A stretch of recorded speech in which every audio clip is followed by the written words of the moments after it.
இந்த வீடியோவில் வந்துட்டு நம்ம யூனிட் 6 பார்க்க போகிறோம். ஓகேங்களா? பார்ட் 1ல் மாடியூல் 1 யூனிட் 6. யூனிட் 6 என்னென்னா describe the consumption based model. இதில் என்ன வந்து சொல்ல வராங்கன்னா இது ரொம்ப பேசிக்கான இன்ஃபர்மேஷன் தான் இருக்கும். ப்ரைஸிங், ஓகே, அந்த ப்ரைஸிங் கம்பேர் பண்ணி சொல்கிறது தான் இந்த யூனிட்டில் நம்ம பார்க்க போகிறோம். ரொம்ப டீட்டெயிலிங்னா இல்லை, என்ன டிஃப்ரென்ஸ் இருக்குங்கிற மாதிரி ஒரு பேசிக் இன்ஃபர்மேஷன் தான் இந்த டிஸ்கிரைப் த கன்சப்ஷன் பேஸ்ட் மாடலில் சொல்கிறாங்க. ஃபஸ்ட்டு என்னென்னா, ஒரு ஐடி இன்ஃப்ராஸ்ட்ரக்சர் மாடலை கம்பேர் பண்ணும்போது இதில் வந்து 2 விதமாக எக்ஸ்பென்சஸ் இருக்கும். ஓகே, 2 விதமாக செலவு இருக்கும். அது என்ன மாதிரி செலவு அப்படின்னா, ஃபஸ்ட்டு வந்துட்டு கேபிட்டல் எக்ஸ்பென்சர், அது வந்து கேபெக்ஸ்ன்னு ஷார்ட்டாக சொல்கிறாங்க. அண்ட் தென் வந்துட்டு ரெண்டாவது வந்து ஆப்ரேஷனல் எக்ஸ்பென்சர், ஆப்எக்ஸ்ன்னு சொல்கிறது ஷார்ட் ஃபார்மில். இந்த 2 விதமாக வந்துட்டு நம்மளுக்கு எக்ஸ்பென்சஸ் இருக்கும் இந்த ஐடி இன்ஃப்ராஸ்ட்ரக்சரை கம்பேர் பண்ணும்போது அப்படிங்கிறாங்க. ஃபஸ்ட்டு வந்துட்டு இந்த கேபெக்ஸ்னால் எப்படின்னா இது வந்து ஒன் டைம் இன்வெஸ்ட்மெண்ட் தான். எக்ஸாம்பிள் நம்ம ஆன் பெர்மிசஸ் பார்த்துருக்கோம் ஆல்ரெடி. நீங்கள் ஒரு கம்பெனி வச்சுருக்கீங்கன்னா நீங்களாக ஓனாக ஒரு டேட்டா சென்டர் வைக்கிறீங்கன்னா நீங்கள் அதுக்கு தேவையான எல்லாமே ரெடி பண்ணணும், கரெக்டாக? அப்போ அது ஒன் டைம் இன்வெஸ்ட்மெண்ட்டு. அதுக்கப்புறம் நீங்கள் அதை மெயின்டைன் பண்ணணும். ஓகே, அது மெயின்டெனன்ஸுங்கிறது ஒன்று இருக்குது. அது வந்து நீங்கள் வந்து ஒரு அட்மின் வச்சுக்கணும், அதெல்லாம் வேறு கேட்டகரியில் வருது. அது வந்து ஒரு எம்ப்ளாயி சைடில் வருது. ஓகேங்களா? அது கண்டிப்பாக அது நீங்கள் க்ளவுடு போனாலுமே வச்சு தான் ஆகணும், ஆன் பெர்மிசஸ் போனாலும் வச்சு தான் ஆகணும். அதை நம்ம அதை பற்றி யோசிக்க வேணாம். பட் இது வந்துட்டு நம்ம ஒன் டைம் இன்வெஸ்ட்மெண்ட், நம்ம தான் எல்லாமே வந்துட்டு செட் பண்ணி வைக்க போகிறோம். அப்போ இதை வந்து நம்ம கேபிட்டல் எக்ஸ்பென்சர்னு நம்ம சொல்கிறோம். எக்ஸாம்பிள் வந்து என்னென்ன சொல்கிறாங்க அப்படின்னா, ஒரு நியூ பில்டிங் கட்டுறதா இருக்கட்டும், இல்லை ரீபேவிங் த பார்க்கிங் லாட் இருக்கட்டும், building a data centre are buying a company vehicle, இது எல்லாமே ஒரு எக்ஸாம்பிளாக இந்த கேபிட்டல் எக்ஸ்பென்சரில் சொல்கிறாங்க. சிம்பிளாக நீங்கள் வந்து ஓனாக எல்லாம் ரெடி பண்ணுற ஒரு ஸ்டார்டிங் பாயிண்ட். ஓகேங்களா? அதை தான் வந்து நம்ம கேபிட்டல் எக்ஸ்பென்சர்னு நம்ம சொல்கிறோம். இன்னொன்று வந்து என்ன சொல்கிறோம் அப்படின்னா ஆப்எக்ஸ், ஆப்ரேஷனல் எக்ஸ்பென்சர். இதில் என்ன சொல்கிறாங்கன்னா, இது வந்து நீங்கள் வந்து நம்ம கேபிட்டல் எக்ஸ்பென்சரில் வர எதுவுமே இதில் வராது. இதில் எதுக்கு நீங்கள் செலவு பண்ணுவீங்க அப்படின்னா, கொடுக்குற சர்வீசஸ்க்கும் அப்புறம் அந்த ப்ராடக்ட்டுக்கும் ஏற்ற மாதிரி தான் நீங்கள் வந்து மணி வந்து ஸ்பெண்ட் பண்ணுவீங்க. எக்ஸாம்பிள் வந்து renting a convention centre, leasing a company vehicle or signing up for cloud services or all example of ஆப்எக்ஸ்ன்னு சொல்கிறாங்க. ஓகே, நீங்கள் எதுவுமே ஓனாக வைக்காமல் லீஸுக்கு வாங்குறதா இருக்கட்டும், ஓகே, ரெண்ட் ஆர் லீஸுக்கு எடுக்கிறதா இருக்கட்டும், இந்த மாதிரி வந்து சர்வீசஸ்க்கு மட்டும் நம்ம வாங்குற சர்வீசஸ்க்கும் ப்ராடக்ட்டுக்கு ஏற்ற மாதிரி மட்டும் காசு கொடுத்துட்டு நம்ம வேணான்னு சொல்லும் போது அதை வந்து வேணான்னு சொல்லிட்டு போயிடலாம். பட் ஆனால் நீங்கள் ஒரு ஓனாக ஒரு ப்ராடக்ட் வாங்கிட்டு நம்ம அதை வேணான்னு சொல்ல முடியாது. அது வந்து ஒரு செகண்ட் ஹேண்ட் தான் நீங்கள் வந்து வேறு யாருக்காச்சும் விற்க முடியும். அது வந்து உங்களுக்கு ப்ராஃபிட்டபுளாக இருக்காது, கரெக்டாக? அப்போ இதுக்கும் அதுக்கும் நிறைய டிஃப்ரென்ஸ் இருக்குது. இப்போ நீங்கள் ஒரு புது கம்பெனி ஆரம்பிக்கிறீங்க, நீங்கள் ஸ்டார்ட் பண்ணுறீங்க, எல்லாமே உங்களை ஓன் மிஷின்ஸ் எல்லாமே யூஸ் பண்ணி நீங்கள் ஒரு ஸ்டார்ட் அப் ரெடி பண்ணிட்டீங்க ஒரு டேட்டா சென்டர் வச்சு. பட் ஆனால் ஒரு 1 year 2 years பேக் வந்து இல்லைப்பா எனக்கு இது ரொம்பவே இதாக இருக்குது, என்னால் இதை நான் மெயின்டைன் பண்ண முடியல, எனக்கு கஷ்டமாக இருக்குன்னா நீங்கள் அதை திருப்பியும் இன்னொரு ஆளுக்கு கொடுக்கணும். கொடுக்கும் போது உங்களுக்கு கம்மி பட்ஜெட்டில் தான் நீங்கள் கொடுப்பீங்க. பட் ஆனால் இங்கே ஆப்எக்ஸை பொறுத்த வரைக்கும், இந்த ஆப்ரேஷன் எக்ஸ்பென்சரை பொறுத்த வரைக்கும் நீங்கள் வந்து ஒரு க்ளவுட் என்வரான்மெண்ட்டு போகிறீங்க அப்படின்னா அவங்க சர்வீசஸும் ப்ராடக்ட்டும் தராங்க. வேணுங்கிற வரைக்கும் யூஸ் பண்ணிக்கிறீங்க, வேணான்னா அவங்கள்ட்டே கொடுத்துட்றீங்க. ஓகே, வேணுங்கிறத வச்சுக்கிறீங்க, இல்லைனா வேணாத கொடுத்துட்றீங்க. இல்லை எனக்கு எதுவுமே வேணான்னா நீங்கள் ரிட்டர்ன் பண்ணிவிட்டு நீங்கள் என்ன யூஸ் பண்ணீங்களோ அதுக்கு மட்டும் பே பண்ணிட்டு போயிடலாம். அதுதான் இந்த 2 விதத்துலையும் டிஃப்ரெண்ட்டாக சொல்கிறது. ஓகே, இந்த 2 நம்ம தெரிஞ்சுக்கிறோம். பட் இந்த க்ளவுட் கம்ப்யூட்டிங் எதில் வருது அப்படின்னா, இது வந்து சிம்பிளாக போனோம்னா இந்த ஆப்ரேஷன் எக்ஸ்பென்சரில் தான் இந்த க்ளவுட் கம்ப்யூட்டிங் வருது. ஓகேங்களா? இது வந்து கேபிட்டல் எக்ஸ்பென்சரில் வராது க்ளவுட் கம்ப்யூட்டிங். இது வந்து ஆப்ரேஷனல் எக்ஸ்பென்சரில் தான் இந்த க்ளவுட் கம்ப்யூட்டிங் வருது. உங்களுக்கு ஆல்ரெடி புரிஞ்சிருக்கும். ஓகே, ஏன் இது வந்து இந்த க்ளவுட் கம்ப்யூட்டிங் வந்து ஆப்ரேஷன் எக்ஸ்பென்சரில் வருதுன்னா, இதில் அவங்க வந்து நமக்கு எதுவுமே வந்து ஃபிசிக்கலாக இன்ஃப்ராஸ்ட்ரக்சரோ எலக்ட்ரிசிட்டியோ இல்லை செக்யூரிட்டியோ இது எதுவுமே இதில் வரப்போகிறது இல்லை. இதில் எது வரப்போகுதுன்னா, நீங்கள் என்ன ரிசோர்ஸஸ், ஓகே, ஏதாச்சும் ரிசோர்ஸ் எக்ஸ்ட்ரா இருக்கட்டும், இல்லை ஏதாவது சர்வீசஸ் ப்ராடக்ட்ஸ் இதுக்கு என்ன வாங்குறீங்களோ நீங்கள் அதுக்கு மட்டும்தான் நீங்கள் வந்து பே பண்ண போகிறீங்க, அதை மட்டும்தான் யூஸ் பண்ண போகிறீங்க. அப்போ வந்து இது வந்து உங்களுக்கு எதில் வருதுன்னா இந்த ஆப்எக்ஸ்குள்ளே தான், ஆப்ரேஷனல் எக்ஸ்பென்சருக்குள்ளே தான் வருது. சரியா? அதனால் வந்து இந்த கன்சப்ஷன் பேஸ்ட் மாடலில் என்னென்ன பெனிஃபிட்ஸ் இருக்குது, ஓகே, அந்த க்ளவுடுக்கு நீங்கள் போகும்போதுனா நோ அப்ஃப்ரண்ட் காஸ்ட், நம்மளுக்கு எதுவுமே இந்த கேபிட்டல் எதுவும் எக்ஸ்பென்சர்னு எதுவும் இல்லை. No need to purchase and manage costly infrastructure that users might not use its fullest potential. இப்போ நீங்கள் ஒன்று வாங்கிடுறீங்க ஃபுல்லாக ஒரு 100 இருக்கிற மாதிரி எல்லாம் வாங்கிடுறீங்க. பட் ஆனால் அதில் ஒரு 50 தான் நீங்கள் யூஸ் பண்ணுறீங்க, 50 எனக்கு யூசேஜே அதில் கிடையாதுங்கிற போது நீங்கள் வந்து இந்த க்ளவுடை பொறுத்த வரைக்கும் நீங்கள் 50 மட்டும் வாங்கி யூஸ் பண்ணிக்கலாம். பட் நீங்கள் வெளியில் ஒன்று வாங்கினீங்கன்னா 100 வாங்கி நீங்கள் யூஸ் பண்ணுற மாதிரி இருக்கும். கரெக்டாக? அதனால இது வந்து அந்த மாதிரி பர்ச்சேஸ் பண்ணணும்னு அவசியம் இல்லை. தேர்டு ஒன் வந்துட்டு நீங்கள் வேணுங்கிற போது ஒரு ரிசோர்ஸை வந்து வச்சுக்கலாம், வேணாங்கிற போது கொடுத்துடலாம். இல்லை வந்து ஒரு ரிசோர்ஸ் வச்சுருக்கீங்க, எனக்கு இன்னொரு ரிசோர்ஸ் வேணும், 2-3 ரிசோர்ஸ் எனக்கு எக்ஸ்ட்ராவாக நான் வந்து க்ளவுடில் வந்து வச்சுக்கணும்னாலும் என்னால் வாங்கி வச்சுக்க முடியும். தேவைக்கு ஏற்ப வந்து நம்ம வந்து அதை யூஸ் பண்ணிக்கலாம். ஓகே, அதை தான் சொல்கிறாங்க, the ability to pay for more resources when they are needed. Okay, உங்களுக்கு நீட் இருக்கும் போது நீங்கள் யூஸ் பண்ணிக்கோங்க, இல்லைன்னா கொடுத்துருங்க. அதே தான் தேர்ட் பாயிண்ட் நான் சொன்னது, சேர்த்து சொல்லிட்டேன் தேர்ட்லேயே.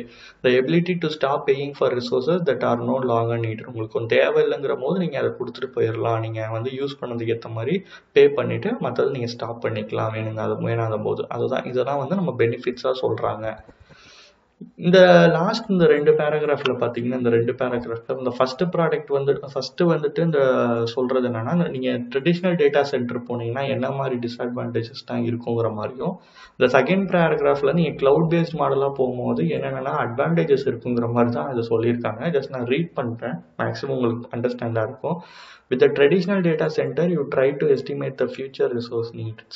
If you overestimate, you spend more on your data center than you need to and potentially waste money. If you underestimate, your data center will quickly reach capacity and your application and service may suffer from decreased performance. Fixing an underprofessed data set can take a long time. You may need to order, receive and install more hardware. You will also need to add power, cooling and networking for extra hardware. பொதுவாக data centre போகிறோன்னா என்ன பண்ணுவோம், நம்ம எல்லாமே வந்து ஒரு estimate போட்டு நம்ம மூவ் பண்ணுவோம். பட் ஆனால் நம்ம கம்மியாக எஸ்டிமேட் போடுறோமா இல்லை ஓவர் எஸ்டிமேட் போடுறோமான்னு நமக்கு தெரியாது. நம்ம எப்பயுமே ஸ்டார்ட் பண்ணும்போது நம்ம எல்லாமே வாங்கி வச்சுக்கணும்ப்பா, நமக்கு ஃப்யூச்சரில் தேவைப்படும், நம்ம வந்து ஒரு மணி ஸ்பெண்ட் பண்ணி வாங்கி வச்சுருவோம். பட் ஆனால் நமக்கு அது யூசேஜே இருக்காது, அது வந்து வேஸ்ட் ஆஃப் காஸ்ட்டில் போகும். இன்னொன்று வந்து நீங்கள் ஒரு டேட்டா சென்டர் யூஸ் வச்சுருக்கீங்க, வந்துட்டு அது ஒரு சீக்கிரமாகவே அதோட லெவலை ரீச் பண்ணிருச்சு, ஓகே, ஹைலிக்கு போயிருச்சு. அப்போ வந்து நீங்கள் என்ன பண்ண முடியும்னா உங்கள் அப்ளிகேஷன் வந்து பெர்ஃபார்மன்ஸ் வந்து இதாகும்.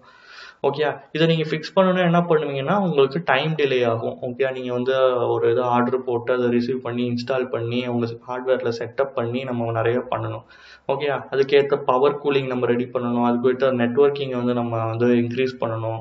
இந்த மாதிரி எல்லா இதெல்லாம் இருக்குது. இதெல்லாம் வந்து நம்ம டிஸ்அட்வான்டேஜாக வந்து அவங்க ட்ரெடிஷ்னல் டேட்டா சென்டர் நீங்கள் போகிறீங்கன்னா இந்த மாதிரி சொல்கிறாங்க. இதுவே நம்ம க்ளவுட் பேஸ்டு போகிறீங்க அப்படின்னா நீங்கள் வந்து ஒரு எஸ்டிமேஷன் தான் போடணும்னு அவசியம் இல்லை. உங்களுக்கு என்னென்ன வேணுமோ அதுக்கு மட்டும் நீங்கள் பர்ச்சேஸ் பண்ணி நீங்கள் யூஸ் பண்ணிக்கலாம், வேணாங்கிறத கொடுத்துட்டு போயிடலாம். ஓகே, மேக்ஸிமம் பார்த்தீங்கன்னா நீங்கள் விர்ச்சுவல் மிஷின் வாங்குறீங்க, இல்லை நான் வந்து நிறைய வேணும் 2-3 விர்ச்சுவல் மிஷின் வேணும்னாலும் வாங்கிக்கலாம், இல்லை எனக்கு அதில் வந்து ஒரு 2 months கழிச்சு எனக்கு வேணான்னா நான் கொடுத்துட்டு போயிடலாம். ஓகே, இந்த மாதிரி அட்வான்டேஜஸ் தான் வந்துட்டு உங்களுக்கு ஈஸியாக அந்த க்ளவுட் பேஸ்ட் மாடலில் கிடைக்கும். நீங்கள் எதை பற்றி பெருசாக யோசிக்கணும்னு அவசியம் இல்லை அப்படிங்கிறது தான் இந்த இதில் சொல்கிறாங்க. அதுக்கப்புறம் வந்து compare cloud pricing model. Okay, நம்ம ஆல்ரெடி மேலே பார்த்ததே தான் ரிப்பீட் பண்ணுவாங்க ஓரளவுக்கு. இது எப்படி இருக்குன்னா, இந்த ப்ரைஸ் வந்துட்டு நான் ஆல்ரெடி சொன்ன மாதிரி நீங்கள் இப்போ ஒரு சர்வீஸ் எடுக்கிறீங்கன்னா நீங்கள் பே பண்ணி அந்த சர்வீஸை யூஸ் பண்ணிக்கிறீங்க, அதுதான் வந்து அப்படி தான் போகும். Pay as you go pricing model அப்படின்னு தான் போகும். நீங்கள் வந்து ஒன்று வாங்கிட்டு அதுக்கு முன்னே முடிச்சுட்டு நான் எவ்வளோ யூஸ் பண்ணுறேங்கிற பேஸ் பண்ணியும் போகும். அதே மாதிரி நீங்கள் வந்து அப்படி தான் போகும். ஓகேங்களா, அதுதான் வந்துட்டு இதில் சொல்கிறாங்க. க்ளவுட் கம்ப்யூட்டிங் இஸ் த அதுக்கு தான் வந்துட்டு அவங்க இனிஷியலாகவே க்ளவுடை நீங்கள் இது பண்ணும்போது உங்களோட கிரெடிட் கார்டோட டீட்டெயில்ஸ் இருக்கட்டும், இல்லை கார்டோட டீட்டெயில்ஸ் எல்லாமே வாங்கிடுவாங்க. அப்போ வந்துட்டு நீங்கள் வந்து பே பண்ணியும் நீங்கள் யூஸ் பண்ணிக்கிற மாதிரி இருக்கும். அதே மாதிரி நீங்கள் சர்வீஸ் என்ன மாதிரி அதுக்கப்புறம் யூஸ் பண்ணுறீங்களோ அதில் ஏதாச்சும் எக்ஸ்ட்ரா காஸ்ட் வந்தாலும் நீங்கள் வந்து மந்த் எண்டில் அந்த மாதிரி பே பண்ணுற மாதிரி இருக்கும். அதான் வந்து அவங்க சொல்கிறாங்க, plan and manage your operating cost. Okay, அப்புறம் run your infrastructure more efficiently, scale as your business needs change. உங்கள் பிஸ்னஸ்க்கு ஏற்ற மாதிரி நீங்கள் சேஞ்ச் பண்ணி நீங்கள் யூஸ் பண்ணிக்க முடியும். உங்கள் இன்ஃப்ராஸ்ட்ரக்சரையும் நீங்கள் ஈஸியாக ரன் பண்ண முடியும். அதே மாதிரி நீங்கள் ஒரு பிளான் பண்ணியும் யூஸ் பண்ண முடியும் உங்களோட ஆப்ரேட்டிங் காஸ்ட். ஓகே, அதனால் இதுதான் வந்து நம்ம ஒரு இதாக சொல்கிறாங்க, கம்பேரிங் க்ளவுட் ப்ரைசிங் மாடலில். அண்ட் தென் இந்த லாஸ்ட்லேயுமே அதே தான் மேக்ஸிமம் ரிப்பீட்டட் தான் இருக்கும். ஓகேங்களா, நீங்கள் வந்து ஒரு ரெண்ட் க்ளவுடு கம்ப்யூட்டிங்கை பொறுத்த வரைக்கும் ரெண்டெல்லாம் நம்ம எடுத்து நம்ம ஸ்டோரேஜுக்கு ஏற்ற மாதிரி யூஸ் பண்ணி நம்ம டேட்டா சென்டரில் வச்சுக்கலாம். நம்ம ஆல்ரெடி நம்ம அதில் தான் வந்து ஆன் ப்ரெமிசஸில் பார்த்தோம், ப்ரைவேட் க்ளவுடில் பார்த்தோம். நீங்கள் வந்து இண்டிவிஜுவலாகவும் நீங்கள் வச்சுக்கலாம், இல்லை வந்து நான் வந்து பப்ளிக்காகவும் போடனாலும் போகலாம், இல்லை நான் ஹைப்ரிட்டில் போனாலும் போய்க்கலாம். இது எல்லாமே உங்களுக்கு இந்த க்ளவுட் பேக்கேஜிங்கில் இந்த ப்ரைஸிங் மாடலுக்குள்ளே வந்துடும் அப்படிங்கிறத அதில் சொல்லியிருக்காங்க. வேறு ஒன்றும் இல்லை.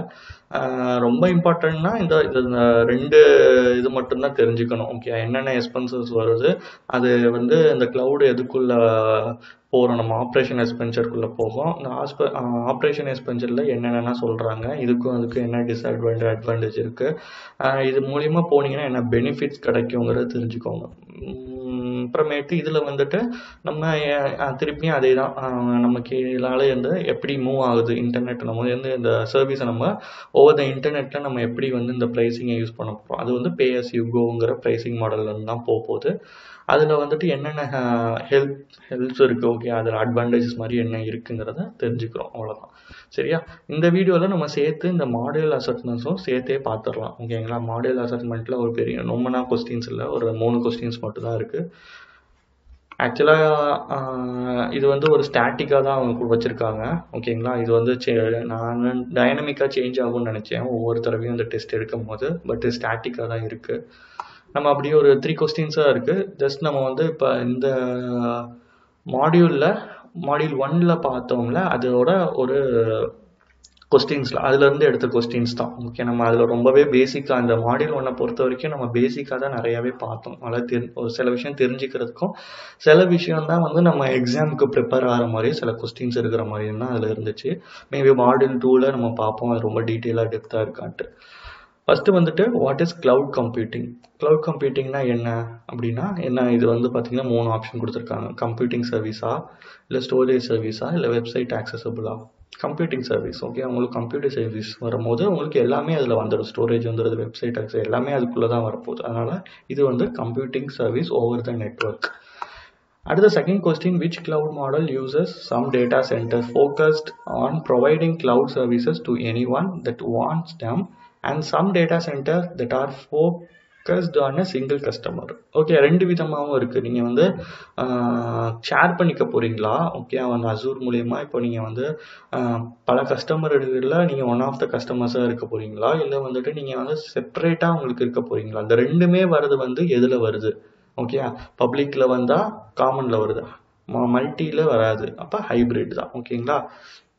ஹைப்ரிட்டில் என்ன இருக்குது, பப்ளிக்கும் வருது, ப்ரைவேட்டும் வருது. அதனால் வந்துட்டு நீங்கள் சிங்கிள் கஸ்டமராக இருக்கலாம், இல்லை வந்துட்டு நீங்கள் different. Okay, user some data focused on providing cloud to any one that wants them. Okay, எல்லாரும் வாங்குற மாதிரி நீங்களும் வாங்க போகிறீங்கன்னா நீங்கள் ஹைப்ரிட் க்ளவுடு போகிறீங்க. According to the shared responsibility model, which cloud service type places the most responsibility அந்த customer? Okay, எந்த சர்வீஸ் வந்துட்டு நம்ம வந்து 3 சர்வீஸ் பார்த்தோம்ல, infrastructure as a service, software as a service, platform as a service. இந்த 3 சர்வீஸில் கஸ்டமருக்கு அதிக ரெஸ்பான்சிபிலிட்டி இருக்கிறது எது அப்படின்னு கேட்டிங்கன்னா கண்டிப்பாக வந்து இன்ஃப்ராஸ்ட்ரக்சர். ஏன்னா சாஃப்ட்வேரில் உங்களுக்கு வர போகிறது இல்லை, அவங்க பார்த்து போகிறாங்க. பிளாட்ஃபார்ம்லேயும் அவங்க சைடு தான் இருக்குது. பட் இன்ஃப்ராஸ்ட்ரக்சர்னு வரும்போது சில விஷயத்த நீங்கள் தான் மெயின்டைன் பண்ணுற மாதிரி இருக்குது. அதனால தான் வந்துட்டு அது உங்கள் சைடில் வருது.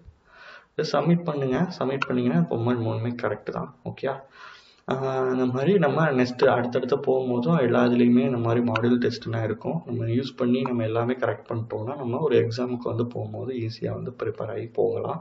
அப்புறமேட்டு நீங்கள் எல்லாமே கன்ஃபார்மாக எல்லாமே உங்களுக்கு ஓரளவுக்கு ஐடியா இருக்குன்னா மட்டும் தான் நீங்கள் பே பண்ணி நீங்கள் இந்த சர்டிஃபிகேட்டை இது பண்ணுங்கள். ஓகே, அதுலேயுமே ஆப்ஷன்ஸ் நிறையா இருக்குது. நம்ம போக போக நிறைய டீட்டெயிலிங்காக பார்ப்போம். ஓகே, நெக்ஸ்ட்டு வந்துட்டு ஜஸ்ட் சம்மரி, அதையுமே இதில் பார்த்துடலாம். இதில் சம்மரியில் ஒன்றும் இல்லை, நம்ம இது வரைக்கும் என்னென்னா லேர்னிங் ஆப்ஜெக்ட்ஸில் இந்த மாடியூலில் பார்த்தோங்கிற ஒரு சம்மரி தான் கொடுத்துருக்காங்க. ஓகே, நம்ம வந்து மாடியூல் 2 வந்து நெக்ஸ்ட் பார்ப்போம். தேங்க்ஸ்.